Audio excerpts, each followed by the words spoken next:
اللہ کے نام سے شروع جو نہایت مہربان رحمت والا ہے۔ اور اے حبیب، اگر تمہارے اوپر اللہ کا فضل اور اس کی رحمت نہ ہوتی تو ان میں ایک گروہ نے آپ کو صحیح فیصلہ کرنے سے ہٹانے کا ارادہ کیا تھا، حالانکہ وہ اپنے آپ ہی کو گمراہ کر رہے تھے اور آپ کا کچھ نہیں بگاڑ سکتے۔ اور اللہ نے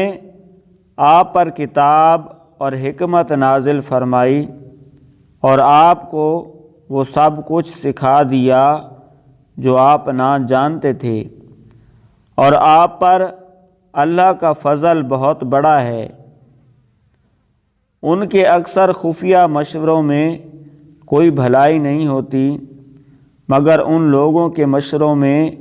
جو صدقے یا نیکی کا یا لوگوں میں باہم صلح کرانے کا مشورہ کریں، اور جو اللہ کی رضامندی تلاش کرنے کے لیے یہ کام کرتا ہے تو اسے عن قریب ہم بڑا ثواب عطا فرمائیں گے۔ اور جو اس کے بعد کہ اس کے لیے ہدایت بالکل واضح ہو چکی رسول کی مخالفت کرے اور مسلمانوں کی راہ سے جدا راہ چلے تو ہم اسے ادھر ہی پھیر دیں گے جدھر وہ پھرتا ہے، اور اسے جہنم میں داخل کریں گے،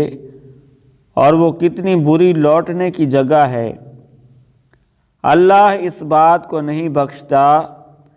کہ اس کے ساتھ کسی کو شریک ٹھہرایا جائے، اور اس سے نیچے جو کچھ ہے